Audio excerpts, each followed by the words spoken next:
We are right in the heart of summer, so it's a perfect time to freshen up the book collection, especially if you have young readers in your life. Our next guest has all kinds of book suggestions for the young and young at heart. And today we're shining a spotlight on local authors who are published right here in Atlantic Canada with our friend Whitney Morin, the managing editor of Nimbus Publishing. Good morning, Whitney. Good morning. Thank you for coming in. Thank you for bringing a book bag full of great books. And today we're focusing on young readers, which is great. And let's start with the youngest of the young. Yes, the youngest. So you were talking about board books before. Yeah. So I brought a beautiful board book. It's hot off the press, so don't touch it. Okay. You get burned. But we just had the launch last week. Every Leaf on Every Tree. It's this one right here. Incredible author illustrator Lauren Soloy. She's really well known for her Hidden World of Gnomes books. This is our first book with her. It's got this gorgeous, gentle watercolor palette. You can tell by the title it's a lot about nature and like all the living things around us. But it was inspired by something she likes to do with her kids at night, where they say, "My love for you is," and then they'll talk about all these giant things. Like here you can see endless, every leaf on every tree, all the shades and hues of green. So it's this really lovely poem. And I know you were also talking before about how you cry sometimes when you read books. We can't read this on air. I will cry. I'm getting emotional too, just talking about it and seeing the pictures of the mother, or I guess the big bunny and the little bunny. The big bunny and the little bunny. Yeah. So it'd be a really lovely book for bedtime, but also great for chewing if you're between ages 0 and 3. You got to start somewhere. Exactly. You know, chewing today, reading tomorrow. Exactly. Yeah. All right. This is a lovely book and would make a nice gift. What else have you got? So then we're going up a little bit to the next age group, which is children's picture books, which is typically ages 3 to 7. But if you're like me, you still read them when you're 39. 100%. So a couple that I brought, one I wanted to mention is The Friendship Center by Teresa Muse. So this is part of the Indigenous Knowledge series that we do. So this is a really interesting book because we follow a young boy who is going to the Mi'kmaq Friendship Center for the first time. And so he's going through and seeing all the amazing things that they do there. And so it's a really nice way to kind of sneak in some light education for the kids over the summer and also like do some allyship work.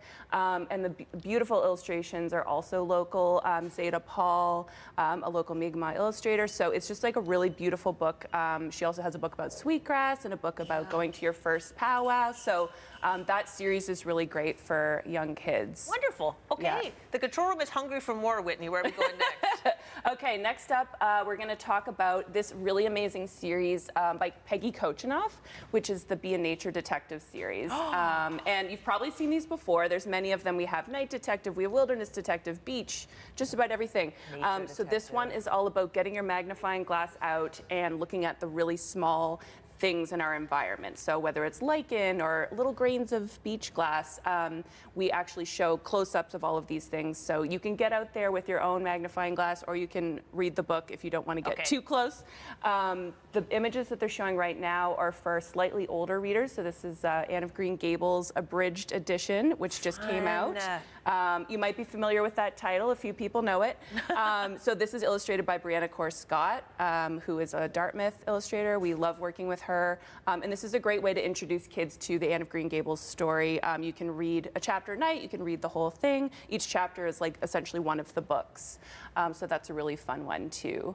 And then for slightly older readers, this book, Swan, right here, is middle grade, so ages 8 to 12. And this is an incredible story of the giantess Anna Swan, who grew up here in the 19th century, just outside of Tattamagush. Wow. And this is actually written in verse, so it's a really great way to introduce kids to poetry. Each chapter is a poem, and it tells the story of her as a 12-year-old girl who's bigger than everyone. You know, she has to wear men's boots. She has to get a special desk and a special seat at the table made for her. So I think any kid who has ever felt like they don't belong could really relate to that. Neat perspective. Okay, I'm going to play a little game with you right now called We're going to show a graphic. You tell us about the book. Okay. All right, so here we go, control room. Let's begin.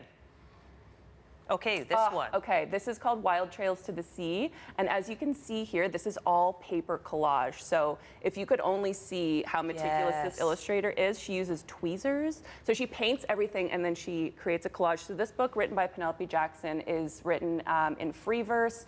It's a really gorgeous text and it celebrates the environment and all of the beautiful natural spaces. So it's kind of about a parent passing down their love for the environment to their child and kind of hoping they'll take on the stewardship of I love it. Whitney, okay, that was beautiful. I love that today we're celebrating local illustrators, and in many cases, the illustrator is also an artist. Yes. Well, they all are, but I mean, it really like taking the illustration into an interesting art form with that collage. And they're inspired by the natural world here, you know, so it's like, it's really a full circle thing, and we have such a range of books. You can find them all on our website, nimbus.ca. Go to your local bookseller. If they don't have it on the shelf, they can order it for you. We love to have books for every type of reader and every age group. So, you know, summer's a great time to learn something new. Yes, and books travel well either with the reader or as a gift you can send in a package. Exactly. Whitney, thank you so much for coming in today. It's been lovely, thank you. This Swan book, I must read it. All right, we're going to take a break. We put all the information about Nimbus on our website, and the fall book guide is out if you check out that website. We put it on ours again to make it easy for you to find. Let's take a break. We'll be right back after this.